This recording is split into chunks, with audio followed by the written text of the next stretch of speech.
Well, still in conversation with Swaroop Mohanty from Mirae Asset Investment Managers. And we've been always talking about Nilesh Shah from Envision Capital. And Swaroop has been talking about as to how there is no one better to pick mid and small caps than Nilesh Shah.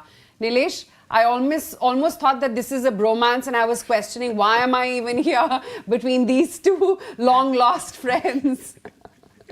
No, it's great to be on this show with Swaroop and you, Aisha.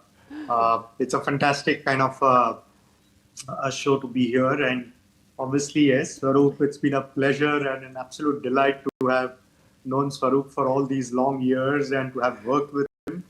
So it's been a fantastic journey. And thank you so much to you and to Itina for getting me and Swaroop on the show together. So it's an absolute pleasure, absolute delight to be here. We were hoping you would make it to the studios, but yes, traffic snarls. Therefore, the infrastructure investment fund that Swaroop is going to be starting. But Swaroop, you've always talked about that there is no one who comes better or even close to as great Nilesh Shah is when it comes to picking up mid and small caps. Any of his style that you've imbibed now? No, I must tell you that, in full disclosure, we mutual fund guys come with disclosures. Of course. Or disclaimers, When I started my mutual fund journey, first is understanding equity came from Nilesh Bhai. First few years of going around on calls with him, seeing him talking to investors the way he did, laid down the foundation of how you should approach investing, first of all. Secondly, in those days, mid and small, correct me if I'm wrong, Nilesh Bhai, mid cap was perceived as almost a bad word, very risky, and in the formative years of the industry, let me put it on record, Nilesh Bhai was probably one of the first mid-cap stock pickers of this market. And in giving mid-cap a good name, history people forget, I think he would have given it a big boost at that point. So understanding mid-caps or smaller companies, for me, started with him. So hence, when we were discussing this lineup, and now when mid and small are at this very interesting juncture, no better name than him came to my mind.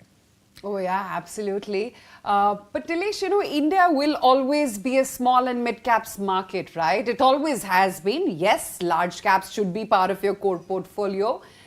But the big gains are always made when you catch them young and, see them grow. Wanted to understand what is your thought on how small and mid caps should be treated right now? And should you really be looking at that broad umbrella classification? Or is it really about stock picking within small and mid caps? So stock picking is pretty much almost like the eternal truth. In the sense that, stock picking is relevant for any investor, any fund manager, any CIO, irrespective of whether it is large cap, mid cap, or small cap. The wonderful part about mid and small caps, at least for India, are that firstly is that many years ago, many mid-cap and small-cap companies IPO'd themselves prematurely because interest rates were high, borrowing from banks or NBFCs was expensive. The VC and the private equity system was not fully evolved as it is evolved today. So a lot of companies just thought that going to the market was the best way to de-risk the balance sheet and raise capital. And in the process, what we have now is a universe of almost about 4,000 to 5,000 companies which are publicly listed, of which you could probably classify maybe 100, 200 as large cap, maybe another 200 as mid cap, but the rest is all small cap and micro cap. So to that extent, I think what we all have is the benefit of a very, very large universe. The second thing, and I think it's very, very important, that while in between we keep, all of us keep saying mid cap, small caps have run up, it looks a little risky.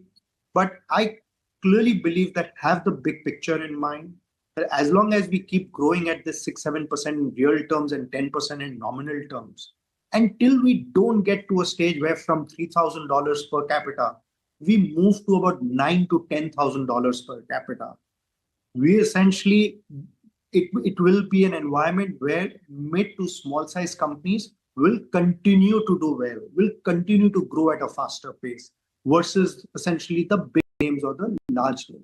So I think clearly the universe is very large. And secondly, is that there is longevity to this opportunity, that we are not going to go from $3,000 to $10,000 per capita, say in the next 2 or 5 years. This is going to be maybe a journey over the next 10, 15 years. And so clearly this is an opportunity for the next 10, 15 years. So even if there are these corrections between 5, 10, 15, 20%, I don't think it should worry us as long as we have the very long term and the big picture in mind. If you like this video, then like, share and subscribe to ET Now.